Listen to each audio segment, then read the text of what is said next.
चलिए, good evening everyone. नमस्कार सभी को। तो आज इवनिंग आप सब इकट्ठे हुए हैं आज एक और नए टॉपिक के लिए। तो आज चलिए, जैसे थोड़ा इमेजिन करिए कि एक बिल्डिंग है बहुत बड़ी ना, और उसमें बहुत अच्छे सिक्योरिटी सिस्टम लगा हुआ है, डोर्स वगैरह है और लॉक सिस्टम बहुत अच्छा है। पर किसी कारणवश ना उस बिल्डिंग में दरारें पड़ जाती हैं और कुछ ब्रेकआउट होने शुरू हो जाते हैं। छत में चीज़ें खराब हो जाती हैं या फिर दीवारों में होल्स हो जाते हैं, तो कुछ चोर उस बिल्डिंग में घुस जाते हैं और उसका अलार्म एक्टिवेट हो जाता है। और अलार्म एक्टिवेट होता है तो फिर पुलिस वगैरह भी उसमें एंटर कर जाती है। और फिर उन दोनों में लड़ाई हो रही है और पुलिस चोरों को कंट्रोल करने की कोशिश कर रही है, और उस सब प्रोसेस में बिल्डिंग का काफ़ी ज़्यादा नुकसान हो रहा है। तो यही चीज़ हमारे इंटेस्टाइन में होता है। तो लीकी गट जो आज का टॉपिक है, इसमें यही रहता है कि लीकी गट में भी हमारा इंटेस्टाइन के थ्रू टॉक्सिन्स हमारे सर्कुलेशन में आ जाते हैं। और फिर जो पुलिस मैन है, जो हमारे इम्यून सिस्टम है, इम्यूनिटी का सिस्टम है, फिर वो उनसे लड़ाई लड़ते हैं। और उन दोनों की लड़ाई में क्या होता है कि फिर इन्फ्लेमेशन स्टार्ट हो जाता है इंटेस्टाइन में हमारा। सूजन सी, जिसको हम आम भाषा में बोल सकते हैं कि सूजन आ गई है ना। तो इन्फ्लेमेशन स्टार्ट हो गया, गट में इन्फ्लेमेशन हो रहा है, बार बार पेन हो रहा है आपको, और एसिडिटी या ब्लोटिंग हो रहा है, या फिर कॉन्स्टिपेशन हो रहा है, आईबीएस के जो प्रॉब्लम बोलते हैं जिसमें कि रिकरेंट कोली की पेन हो रहा है, तो उस टाइप की पिक्चर स्टार्ट हो जाती है। तो इस तरह से आप एग्जांपल लेके देख सकते हैं। तो लीकी गट का मतलब यही होता है कि जो आपका इंटेस्टाइन्स की वॉल कमजोर हो गई, और वहां से फिर जो हम खाने पीने में जो हमारे टॉक्सिन्स एंटर कर रहे हैं हमारी गट के अंदर, फिर वो वहां से एब्जॉर्ब होके सर्कुलेशन की तरफ आ रहे हैं, और फिर हमारा इम्यून सिस्टम एक्टिवेट होके उनसे लड़ाई लड़ रहा है। और उससे फिर रिपरकशंस होते हैं और उसके हार्मफुल इफेक्ट्स हम फेस करते हैं। तो आज इसी में हम बात करेंगे क्या होता है लीकी गट, जैसा मैंने बताया। और जैसा हम जानते भी हैं और काफ़ी सालों से ये प्रूवन भी हो चुका है कि हम सारी डिजीजेस हमारे इंटेस्टाइन से स्टार्ट होती है। स्टार्टिंग में कहते भी थे कि और कि जैसे आपका पेट खराब है तो आपका काफ़ी सारी बीमारियों की वो एक तरह से जड़ है। और ये आज भी ट्रू है, इतना एंशियंट विजडम भी। और हम जानते हैं कि काफ़ी तो अधिकतर लोग हमारा पेट में कुछ ना कुछ इशू रहते हैं, एसिडिटी या कॉन्स्टिपेशन बना रहता है, ब्लोटिंग रहती है, फुलनेस रहती है, खाने के बाद डाइजेशन प्रॉपर नहीं हो पाता है ना, थकान महसूस होती है। तो ये सब आम चीज़ें हैं, और रोज मैं भी इस तरह के पेशेंट्स को देखता भी हूँ, और फैमिली में भी हम देखते हैं किसी ना किसी के साथ ये इशू रहता है। तो गट हेल्थ का इतना इंपॉर्टेंस क्यों है ना, क्योंकि गट हेल्थ जैसा हम पहले सोचते थे कि सिर्फ डाइजेशन में ही काम आता है, पर इसका डाइजेशन के अलावा भी बहुत ही इंपॉर्टेंट रोल है हमारी बॉडी में, है ना। डाइजेशन तो एक मेन है ही उसका फंक्शन कि आपको न्यूट्रिएंट एब्जॉर्प्शन हमारा गट से ही होता है। पर मेन जो में एक और मेन इंपॉर्टेंट फंक्शन है इसका इम्यूनिटी, और इन्फेक्शन से अपने आप को बचाना। तो 70 to 80% हमारा इम्यूनिटी हमारा गट हेल्थ से ही गवर्न होता है। और इंटेस्टाइन ही से हमारा जो अ, कई तरह के इम्यून सेल्स निकलते हैं जो हमारा इम्यूनिटी को बॉडी को देते हैं। सीरोटोनिन एक हार्मोन है जो हमारा इंटेस्टाइन से निकलता है, 70 to 80% वो हमारे मूड को रेगुलेट करता है ना। मेंटल हेल्थ के लिए बहुत इंपॉर्टेंट है। हमारा फैट का कैसे मेटाबॉलिज्म हो रहा है, लिपिड मेटाबॉलिज्म किस तरह हो रहा है, वो हमारा वेट और ओबिसिटी को फिर डिसाइड करता है। और काफ़ी तरह की एलर्जीज इंटेस्टाइन से स्टार्ट होती हैं। अगर आपका गट हेल्दी नहीं है, और एलर्जीज तो जैसे मैं बताया ना, इम्यून सेल्स रहते हैं जो हमारा टॉक्सिन से लड़ते हैं, तो वो कुछ खाने पीने की चीज़ों से एलर्जी होने लगती है, और फिर स्किन में वो प्रेजेंट करती हैं, एक्ने की फॉर्म में आ सकता है, या फिर आपको और रैशेज वगैरह आ सकते हैं। और डायबिटिक मेटाबॉलिक हेल्थ और फैटी लीवर, ये सब हमारे गट हेल्थ से रिलेटेड है। और गट जैसा हम सब जानते हैं कि हमारे मुंह से लेके लास्ट रेक्टम तक पूरा हमारा गट ही कहलाता है। और डाइजेशन का प्रोसेस हमारा मुंह से ही स्टार्ट हो जाता है। जैसे ही हम च्यूइंग करते हैं तो वहाँ पे भी काफ़ी हमारे सलेवरी इंजाइम्स रहते हैं जो हमारे डाइजेशन को एड करते हैं और हेल्प करते हैं, वहीं से हमारा डाइजेशन स्टार्ट हो जाता है। तो जैसे जैसे हम खाने का प्रोसेस आगे बढ़ता जाता है तो वो हमारा different different nutrients absorption properly होते रहते हैं, और ब्रेक डाउन होता रहता है खाने पीने का। इसलिए कहते हैं कि आपको 30 to 32 टाइम्स च्यू करना चाहिए हर जो भी आप खाना खा रहे हैं, ताकि मुंह से ही आपका डाइजेशन प्रॉपर हो सके और इंटेस्टाइन को ज़्यादा जोर ना पड़े, और फिर आपका न्यूट्रिएंट एब्जॉर्प्शन भी बेटर रहेगा, और आपका इम्यूनिटी और गट हेल्थ भी काफ़ी इससे इंपॉर्टेंट रहता है। और पूरा अगर सरफेस एरिया हम लें हमारा गट का, तो आप देखिए कि टेनिस कोर्ट के इक्विवेलेंट हो जाता है, इतना बड़ा एरिया ये हमारा गट के अंदर रहता है जहाँ से हमारा ये सारा प्रोसेस चलता है। और काफ़ी तरह के गट माइक्रोबायोम हमारे 500 प्लस अलग अलग तरह के बैक्टीरिया, फंगस और वायरसेस हमारे गट के अंदर रहते हैं। और एक तरह से सेकंड ब्रेन होता है हमारा ये बॉडी का। मेन ब्रेन तो है ही हमारा हेड में, और सेकंड ब्रेन इसको माना गया है। और डाइजेशन के साथ साथ मैंने बताया कि इम्यूनिटी और ब्रेन कनेक्शंस हमारे मूड को रेगुलेट करता है, और हार्मोन्स को काफ़ी ज़्यादा रेगुलेट करता है।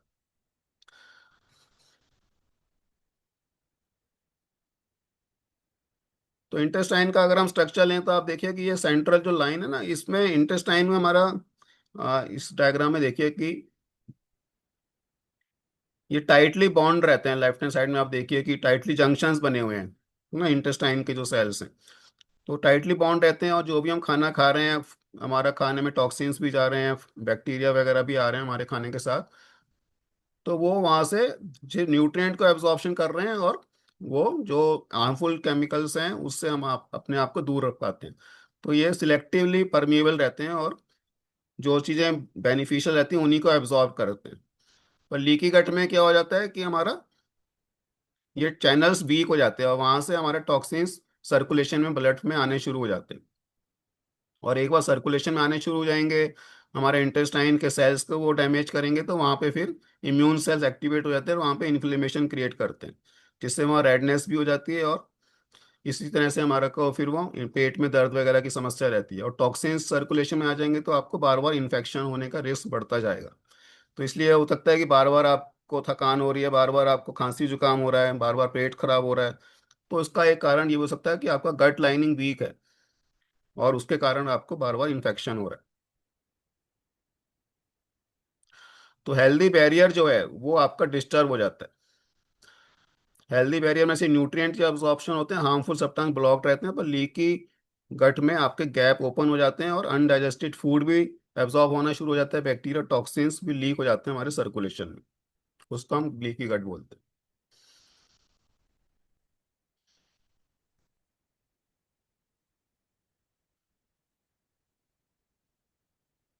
और वही जैसे मैंने बताया कि जैसे ही वो अनवांटेड चीज़ें हमारी सर्कुलेशन में आने लग जाएंगी, तो वो इम्यून सिस्टम हमारा एक्टिवेट हो जाता है, बॉडी का डिफेंस मैकेनिज्म एक्टिवेट हो जाएगा, पुलिसमैन एक्टिवेट हो जाएंगे बॉडी के, और फिर वो इन्फ्लेमेशन कराएंगे। क्रॉनिक इन्फ्लेमेशन उसको बोलते हैं कि आपका लो लेवल का एक इन्फ्लेमेशन लगातार आपकी बॉडी में चलता जा रहा है। एक तो एक्यूट इन्फ्लेमेशन होता है कि आपको कहीं चोट लगी या कोई फुंसी हो गई तो वहाँ पे एकदम रेडनेस हो गई, वो एक्यूट इन्फ्लेमेशन है।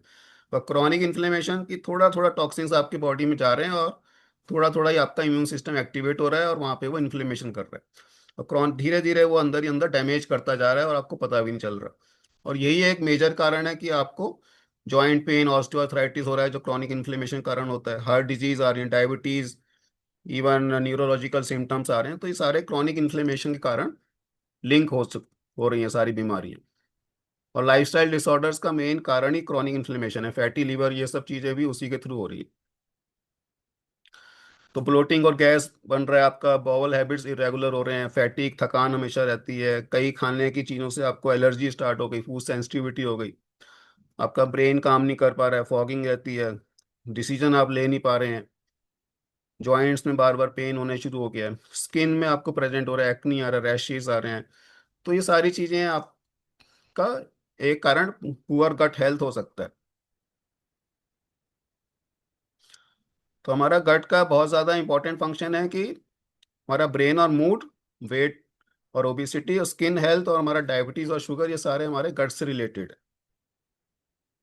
और गट और हमारा ब्रेन बिल्कुल कनेक्टेड रहते हैं एक दूसरे से यार। जैसे कोई स्ट्रेस होता है, जैसे एग्जाम का स्ट्रेस होता था जब हम कॉलेज में थे, तो हमारा पेट में डिस्टरबेंस हो जाती थी, पेट में गुड़गुड़ हो रही है, या किसी को वॉमिटिंग हो गया, डायरिया भी हो जाता था। तो स्टमक एक बहुत कॉमन हम सब ने फेस भी किया है। और कई बार अगर पेट खराब है तो हमारा मूड खराब हो जाता है। तो वो दोनों एक दूसरे से रिलेटेड रहते हैं वेगस नर्व के थ्रू, आपस में कम्युनिकेट करते रहते हैं एवरी टाइम। और जैसा मैंने बताया कि 90% सीरोटोनिन हैप्पी हार्मोन्स है, वो भी हमारा गट से रिलीज होता है, तो वो भी हमारे मूड को काफ़ी ज़्यादा रेगुलेट करता है। गट हेल्थ आपका अच्छा नहीं है तो आपका ब्रेन हेल्थ भी फिर इफेक्टेड रहेगा उससे। और प्रॉपर स्लीप नहीं आएगी तो आपका गट डिस्टर्ब रहेगा।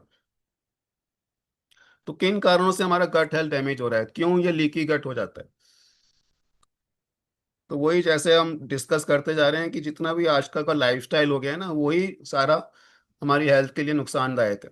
अल्ट्रा प्रोसेस फूड बढ़ता जा रहा है, पैकेज फूड सारा बढ़ता जा रहा है, अननेसेसरी लोग एंटीबायोटिक्स खा रहे हैं, थोड़ा सा कुछ भी प्रॉब्लम हुई नहीं एंटीबायोटिक ले लेते हैं। कई बार तो मैं देखता हूँ कि जिसमें कोई इन्फेक्शन भी नहीं रहता, सिंपल कहीं पेन भी हुआ तो भी लोग एंटीबायोटिक ले लेते हैं।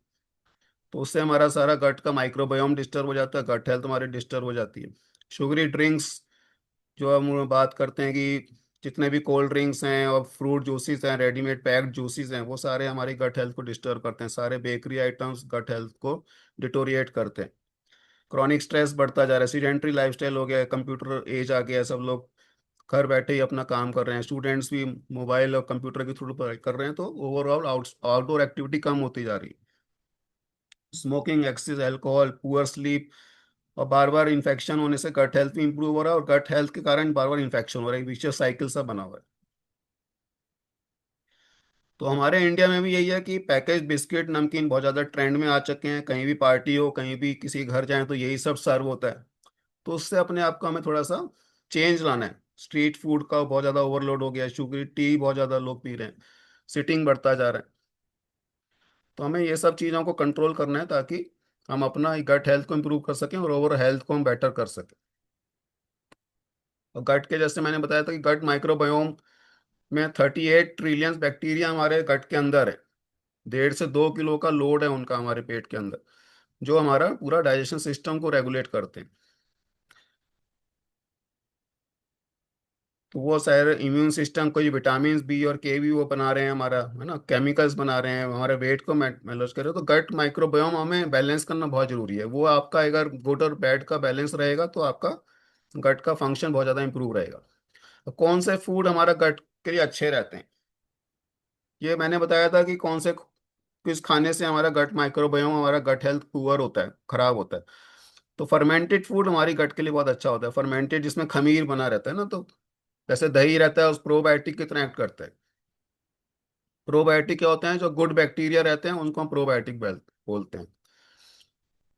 तो जो खमीर जैसे उसमें प्रो बैक्टीरिया ओवर ग्रोथ हो गया, तो आपका अगर वो खाते हैं तो आपका प्रोबायोटिक मिलता है और गट हेल्थ में वो स्ट्रेंथन करते हैं। जैसे कर्ड हो गया, बटर मिल्क, छाछ, इडली डोसा का बैटर आप घर में बना सकते हैं, उससे आप रेगुलर यूज़ करें। कांजी जो हमारे ट्रेडिशन में पहले बनाते भी थे, आज भी काफ़ी फैमिली से बनता है। तो ये सब आप यूज़ करिए तो आपका गट हेल्थ अच्छा रहेगा। हाई फाइबर डाइट, फाइबर क्या होता है, प्रीबायोटिक, मतलब गट में जो माइक्रोबायोम है उनका खाना है वो। तो हमें फाइबर लेने, फाइबर किस में मिलता है, जिसमें हम कहते हैं कि मल्टीग्रेन आटा जिसमें लीजिए, चोकर वाला आटा जिसमें फाइबर रहता है ना, दालें अलग अलग टाइप्स की आप यूज़ करिए, फ्रूट्स और वेजिटेबल्स में सब में फाइबर रहता है, तो वो सारी चीज़ें हमें फाइबर ऐड करती है। और जो हमारे इंडियन में स्पाइसेस हैं, जिंजर, टर्मेरिक, जो हल्दी है, जीरा, ये सब भी हमारा गट के लिए प्रोटेक्टिव रहती हैं, और हमें पानी का इंटेक प्रॉपर रखना है। तो ये सारे तरह के आप फूड आइटम्स ऐड करेंगे तो आपका जो गट फ्रेंडली है, गट आपका माइक्रोबियोम उससे खुश रहेगा। तो कौन से फूड को हम अवॉइड करना है, पैकेज फूड को हमें अक्सर अवॉइड करना है। चिप्स, नमकीन, सॉफ्ट ड्रिंक्स, कोलास, जो इंस्टेंट जितने भी फूड के आइटम्स आते हैं, noodles, fast food, deep fried जो स्ट्रीट में फूड मिलता है, ये सबको हमें कम से कम यूज़ करना है, मिनिमल यूज़ करना है। और मैदा और ब्रेड के जो बहुत ज़्यादा चलन है, बिस्किट्स, शुगर की चाय अगर पीने का मन भी है तो आप उसको लिमिट कर दीजिए, 1 से 2 चाय से ज़्यादा पर डे ना लें। वाइट राइस में भी स्टार्च होता है, पर जैसा मैंने बताया था कि उसको हम ठंडा करके लेंगे तो आपका रेजिस्टेंस स्टार्च में कन्वर्ट हो जाएगा, तो वो आपको कम हार्म करेगा। प्रोसेस मीट या सॉसेज चीज़ें, इसको हमें लिमिट करना है। होम कुक दाल और सब्जी यूज़ करिए। कर्ड और छाछ को प्रॉपरली लीजिए। सीजन फ्रूट्स, वेजिटेबल्स का प्रॉपरली यूज़ करिए। मल्टीग्रेन जिसमें आपका फाइबर बहुत ज़्यादा रहता है वो आप यूज़ करिए, तो आपका गट फ्रेंडली रहेगा। और एक्सरसाइज का बहुत बड़ा रोल है, एक्सरसाइज से हमारा गट हेल्थ बहुत ज़्यादा इंप्रूव होता है। तो मिनिमम 30 मिनट्स का आपको वॉक या ब्रिस्क वॉक या जॉगिंग आपको स्टार्ट करना है। 7 to 8 आवर्स का प्रॉपर स्लीप होना बहुत ज़रूरी है। स्ट्रेस को मैनेज करना है, मेडिटेशन वगैरह कर सकते हैं या पॉजिटिव माइंडसेट की आप बुक्स पढ़ सकते हैं। हाइड्रेशन प्रॉपर रखें और माइंडफुली अपना ईट रखें, खाना खाएं। स्मोकिंग, अल्कोहल, इन सब ने आपको दूर रखें। और एंटीबायोटिक बहुत ज़्यादा जरूरी है, तभी उसका सेवन करें, डॉक्टर के प्रिस एडवाइस से ही उसको लें। अब ये भी क्वेश्चन आता है कि क्या मैं डायग्नोज कर सकते हैं क्या ये गट मेरा कहीं लीकी गट तो नहीं है। पर इसमें ज़्यादातर सिम्टम से ही बात होती है कि जो सिम्टम आ रहे हैं, आपका डाइट किस तरह से है, तो हम उससे असेस लगा सकते हैं कहीं आपको लीकी गट तो नहीं है। क्योंकि ऐसा कोई डॉक्यूमेंटेड टेस्ट नहीं है जिससे हम इसको डायग्नोज कर सकें। पर टेस्ट हम करते हैं कुछ और रूल आउट करने के लिए, कहीं आपको और कोई प्रॉब्लम तो नहीं, इन्फ्लेमेटरी बाउल डिजीज, इन्फेक्शन या कोई एलर्जी नहीं, उसके लिए टेस्ट होते हैं। पर डायरेक्टली इसका कोई ऐसा कोई टेस्ट नहीं है। कुछ सप्लीमेंट्स भी हम इसको, जैसे प्रीबायोटिक, प्रोबायोटिक एक सप्लीमेंट्स भी हम यूज कर सकते हैं, तो गट हेल्थ को इंप्रूव करते हैं। ओमेगा 3 भी एंटी इन्फ्लेमेटरी रहता है, जो गट इन्फ्लेमेशन काफी कम करता है। जिंक को हम रेगुलर यूज कर सकते हैं सप्लीमेंट के थ्रू, जो भी हमारा गट फ्रेंडली रहता है। तो एक तरह का ये रूटीन आप बना सकते हैं कि सुबह 5:30 तक आप उठें तो 1 से 2 गिलास आप वार्म वाटर जरूर लें, और उसके साथ फिर एक्सरसाइज आप स्टार्ट करें। 7:30 तक हमें अपना ब्रेकफास्ट यूज कर लेना, जिसमें आप प्रोटीन और हाई फाइबर या फर्मेंटेड फूड को, इडली डोसा सांभर का भी यूज़ कर सकते हैं, पोहा विद वेजिटेबल्स या छाछ, और सम प्रोटीन आप अपना शेक वगैरह भी ले सकते हैं। जो नॉन वेजिटेरियन है, एग को उसको इंक्लूड कर सकते हैं। मिड मॉर्निंग स्नैक्स में आपका मन हो रहा है तो आप नट्स या सीजनल फ्रूट से आप इसको स्टार्ट करिए आप। और स्नैक्स को हमें अवॉइड करना है। लंच में कोई दाल रोटी सब्जी और कर्ड को आप नेसेसरीली इंक्लूड करें, ताकि वो एक फर्मेंटेड भी और प्रोबायोटिक कितना हमारा खाने में जाएगा। इवनिंग में भी आपको चाय का मन है तो आप लेस शुगर वाली चाय लें। बटर मिल्क ज़्यादा बेटर ऑप्शन है, या नारियल पानी भी ले सकते हैं। और डिनर भी आप जल्दी कर लें, 7:30 से 8 बजे के बीच में हमें डिनर हो जाना चाहिए। तो उसमें आप खिचड़ी या सब्जी रोटी या सूप वगैरह कुछ ले सकते हैं, लाइट रखें डिनर को। और 9:30 to 10 PM तक, 10:30 तक ज़्यादा से ज़्यादा आप अपना सोने का टाइम निकालें। तो इस तरह का लाइफस्टाइल आप बनाएंगे तो आपका एक गट भी पूरा हेल्दी रहेगा, और आपका काफ़ी सारे अपने बीमारी से अपने आप को दूर रख सकते हैं। तो आज हमने यही जाना कि गट हेल्थ हमारी होल बॉडी को इफेक्ट करती है, सिर्फ डाइजेशन का ही एक वो ऑर्गन नहीं है। बहुत सारी चीज़ें इससे रेगुलेट होती हैं, और जो हम खाना खा रहे हैं वो ही उसके लिए मेन इफेक्ट है कि किस तरह का हमें खाना खाना है। और ओल्ड ट्रेडिशन की तरफ फिर से हमें जाना है, ताकि हम अपने गट को हेल्दी बना सके। स्ट्रेस है और जो लैक ऑफ स्लीप है, ये हमारे गट को, हेल्थ को डैमेज कर रहे हैं, इसको हमें मैनेज करना जरूरी है। और sleep is a gut medicine. Sleep एक दवाई की तरह उसको आप समझें और उसको आप प्रॉपरली मैनेज करें।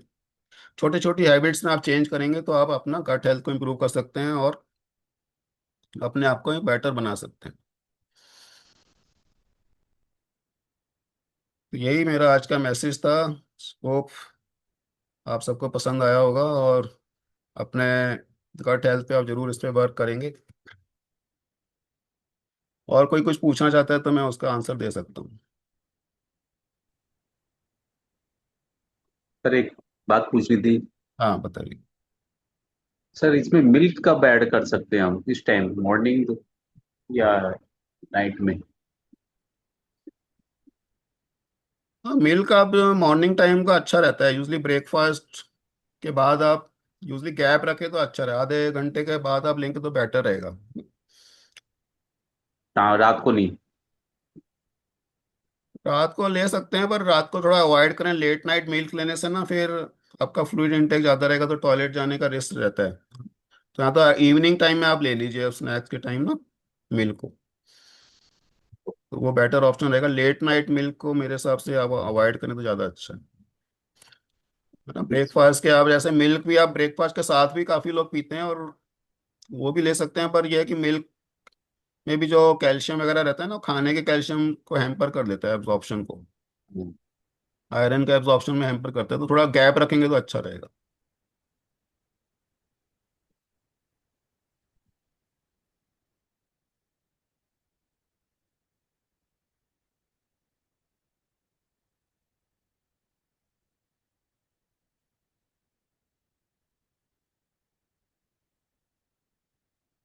ठीक है, फिर आज के लिए फिर इतना ही। नेक्स्ट वीक फिर किसी और टॉपिक पे बात करेंगे। और किसी को भी पूछना है, किसी और पुराने सेशंस के बारे में पूछना है, तो आप कोई भी क्वेश्चन पूछ सकते हैं किसी भी बारे में। चलिए, thank you very much. Meeting को फिर यहीं एंड करते हैं।